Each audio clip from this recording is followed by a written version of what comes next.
Hello friends, how are you? I hope you are very well. Friends, आज मैं आप लोगों को 10 वर्ड्स के बारे में बताऊंगा और ये वर्ड्स मैं आप लोगों को इतने आसान तरीके से बताऊंगा कि आप लोगों को कभी नहीं भूलेगा।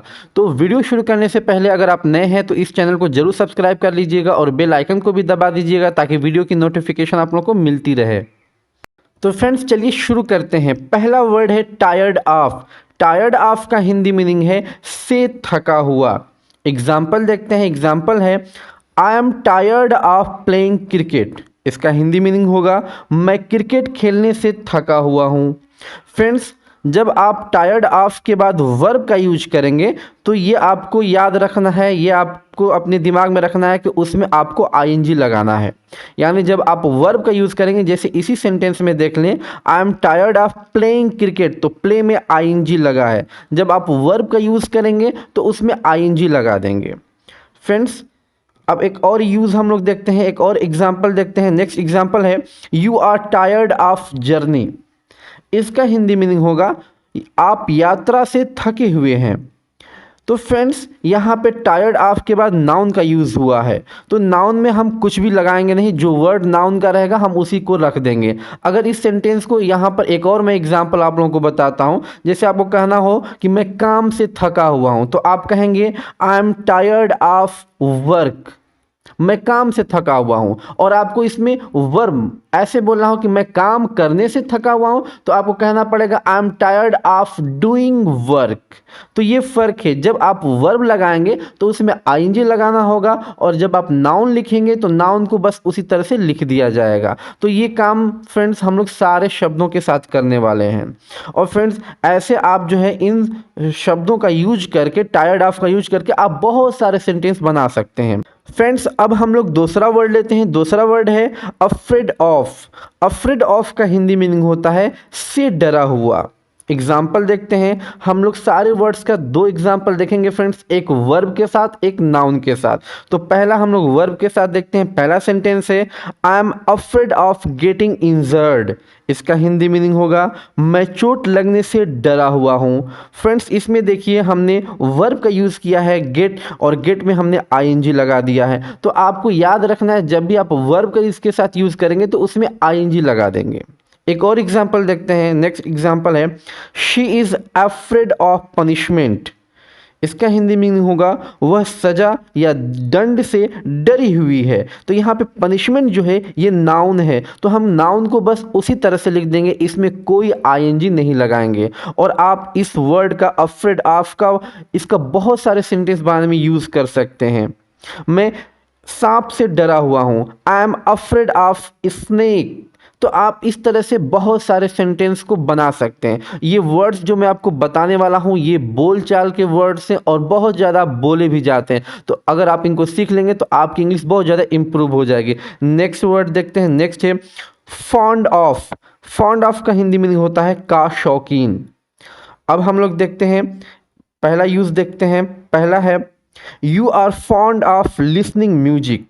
इसका हिंदी मीनिंग होगा आप संगीत सुनने के शौकीन हैं। फ्रेंड्स, फॉन्ड ऑफ के बाद हमने वर्ब का यूज़ किया है, तो वर्ब में आईएनजी लग गया, लिसनिंग म्यूजिक। अब एक और एग्जांपल देखते हैं, उसमें हम नाउन का यूज़ करेंगे। तो नेक्स्ट एग्जांपल है she is fond of music. इसका हिंदी मीनिंग होगा वह संगीत का शौकीन है। इस वर्ड में, इस सेंटेंस में फ्रेंड्स हमने म्यूज़िक का यूज़ किया है। केवल म्यूज़िक ये एक वर्ड जो है नाउन है, इसमें वर्ब का यूज़ नहीं हुआ है। वह संगीत का शौकीन है। अगर हम वर्ब लगाएंगे तो करना होगा लिसनिंग म्यूजिक, यानी संगीत सुनने का शौकीन। फ्रेंड्स, अब हम लोग नेक्स्ट वर्ड देखते हैं। नेक्स्ट है हैबिचुअल ऑफ। हैबिचुअल ऑफ का हिंदी मीनिंग होता है का आदि। अब हम लोग एग्जाम्पल देखते हैं। पहले वर्ब के साथ देखते हैं। पहला सेंटेंस है, पहला एग्जाम्पल है you are habitual of having tea. यानी आप चाय पीने के आदी हैं। फ्रेंड्स, यहाँ पे हैबिचुअल ऑफ के बाद हैविंग करना किया गया। हैविंग का मतलब यहाँ पे लेने से है, पीने से, तो हैव में आईएनजी लगाया गया है। अब हम लोग बिना वर्ब के देखते हैं, यानी नाउन का यूज़ करके देखते हैं। तो नेक्स्ट सेंटेंस है he is habitual of T. यानी इसका हिंदी मीनिंग होगा वह चाय का आदी है। फ्रेंड्स, इसमें चाय पीने का, दूसरे वाले सेंटेंस में पीने का सेंस नहीं आया, केवल आया है चाय का आदी। तो आप कह सकते हैं he is habitual of T, यानी वह चाय का आदी है। तो हम जिस तरह से हमारा जहाँ भी सेंस हो, अगर हम वर्ब का यूज़ कर रहे हैं तो वर्ब में आईएनजी लगाएंगे, केवल हमको नाउन कहना है तो केवल उस वर्ड को हम लिख देंगे। फ्रेंड्स, एक और वर्ड देखते हैं। नेक्स्ट वर्ड है डिजायरस ऑफ। डिजायरस ऑफ का मीनिंग होता है का इच्छुक। इच्छुक का मतलब जिसके अंदर इच्छा हो। अब एग्जाम्पल देखते हैं, पहले वर्ब के साथ देखते हैं। एग्जाम्पल है she is desirous of winning this match. इसका हिंदी मीनिंग होता है वह इस मैच को जीतने की इच्छुक है। तो फ्रेंड्स, यहाँ पे डिजायरस ऑफ के बाद विन में हमने आईएनजी लगाया है, तो जब वर्ब का यूज़ करेंगे तो उसमें आईएनजी लगा देंगे। एक और एग्जांपल देखते हैं जो नाउन के साथ देखते हैं, वो है you are desirous of success. यानी इसका हिंदी मीनिंग होगा आप सफलता के लिए इच्छुक हैं। फ्रेंड्स, यहाँ पे जो सक्सेस यूज़ हुआ है ये नाउन है, वर्ब नहीं है, तो इसमें आईएनजी नहीं लगा है। मैं बार बार ये बात रिपीट कर रहा हूँ कि जब आप वर्ब लगाएंगे, वर्ब का यूज़ करेंगे तो उसमें आईएनजी लगाएंगे, और जब आपको नाउन लिखना होगा तो बस आप उसी तरह से लिख देंगे। तो फ्रेंड्स, ये बार बार मैं इसलिए बोल रहा हूँ कि आपको ये चीज़ याद हो जाए। फ्रेंड्स, अब हम लोग नेक्स्ट वर्ड देखते हैं। नेक्स्ट है प्राउड ऑफ। प्राउड ऑफ का हिंदी मीनिंग होता है पर गर्व करना। एग्जाम्पल देखते हैं, पहले वर्ब वाला एग्जाम्पल देखते हैं, वर्ब लगा करके। तो पहला एग्जाम्पल है he is proud of winning match. इसका हिंदी मीनिंग होगा उसे मैच जीतने पर गर्व है। यहाँ पे प्राउड ऑफ के बाद विन में आईएनजी लगा हुआ है।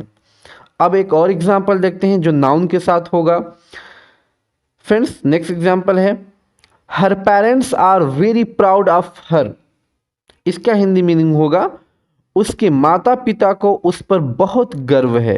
फ्रेंड्स, यहाँ पे प्राउड ऑफ के बाद एक वर्ड हर आ गया है जो कि यहाँ पे ऑब्जेक्ट के लिए आया है, तो यहाँ पे हमने कोई वर्ब नहीं लिखा, उसमें कोई आईएनजी नहीं लगा हुआ है। तो फ्रेंड्स, अब हम लोग नेक्स्ट वर्ड देखते हैं। नेक्स्ट वर्ड है बिवेयर ऑफ। बिवेयर ऑफ का हिंदी मीनिंग होता है से सावधान। फ्रेंड्स, ये जो वर्ड है ये वर्ब, मेन वर्ब की तरह काम करता है। इससे पहले जितने सारे वर्ड्स आपको बताएंगे सब एडजेक्टिव की तरह काम करते हैं, लेकिन ये वर्ड जो है ये काम करता है मेन वर्ब की तरह। तो बिवेयर ऑफ का हिंदी मीनिंग होता है से सावधान। एग्जाम्पल देखते हैं। एग्जाम्पल है बिवेयर ऑफ डॉग्स, यानी कुत्तों से सावधान। एक वो और हम लोग देखते हैं एग्जाम्पल इसका, you should beware of making a mistake. यानी आपको गलती करने से सावधान रहना चाहिए। पहला हम लोग जो एग्जाम्पल देखे थे वो केवल नाउन का था, और दूसरा बिवेयर ऑफ के बाद making a mistake. Make a mistake ये वर्ब है, गलती करना होता है, उसमें हमने आईएनजी लगा दिया। फ्रेंड्स, नेक्स्ट वर्ड देखते हैं। नेक्स्ट वर्ड है अवेयर ऑफ। अवेयर ऑफ का हिंदी मीनिंग होता है से अवगत होना या से वाकिफ होना। वाकिफ का मतलब हमको पहले से जानकारी होना, पहले से मालूम होना। तो हम लोग पहला एग्जाम्पल देखते हैं। पहला एग्जाम्पल है I am aware of the truth. इसका हिंदी मीनिंग होगा मैं सच्चाई से वाकिफ हूँ या अवगत हूँ। तो फ्रेंड्स, यहाँ पे अवेयर ऑफ के बाद नाउन का यूज हुआ है। नेक्स्ट सेंटेंस देखते हैं। नेक्स्ट है he was not aware of taking the risk. इसका मतलब होगा उसे जोखिम लेने की जानकारी नहीं थी, या वह जोखिम लेने से अवगत नहीं था, वाकिफ नहीं था। यहाँ पर फ्रेंड्स अवेयर ऑफ के बाद टेकिंग किया गया है, टेक में आईएनजी लगाया गया है, तो यहाँ पे वर्ब का यूज़ हो गया। फ्रेंड्स, अब हम लोग एक और वर्ड को देखते हैं। नेक्स्ट वर्ड है कॉन्फिडेंट ऑफ। कॉन्फिडेंट ऑफ का हिंदी मीनिंग होता है का भरोसा होना या विश्वासपूर्ण होना। का भरोसा होना ये हम सेंटेंस में आपको समझाते हैं, समझ में आ जाएगा। पहला सेंटेंस है नाउन को लेकर के है, तो ये आप देखिए। पहला सेंटेंस है I am confident of success, यानी इसका हिंदी मीनिंग होगा मुझे सफलता का भरोसा है, यानी मैं सफलता को लेकर के विश्वासपूर्ण हूँ, मुझे सफलता का भरोसा है। तो फ्रेंड्स, यहाँ पे कॉन्फिडेंट ऑफ के बाद सक्सेस का यूज़ हुआ है, सक्सेस नाउन है। अब हम लोग एक वर्ब के यूज़ को देखते हैं। तो नेक्स्ट सेंटेंस है I am confident of speaking English. यानी इसका हिंदी मीनिंग होगा मुझे अंग्रेजी बोलने का भरोसा है। तो फ्रेंड्स यहाँ पे कॉन्फिडेंट ऑफ के बाद स्पीकिंग किया गया, स्पीक में आईएनजी लगाया गया है, स्पीकिंग इंग्लिश। फ्रेंड्स अब हम लोग लास्ट वर्ड देखते हैं, लास्ट है गिल्टी ऑफ। गिल्टी ऑफ का हिंदी मीनिंग होता है का दोषी या का गुनहगार। एग्जाम्पल देखते हैं, पहले नाउन को लेकर देखते हैं। पहला सेंटेंस है he is guilty of theft, यानी वह चोरी का दोषी है या वह चोरी का गुनहगार है।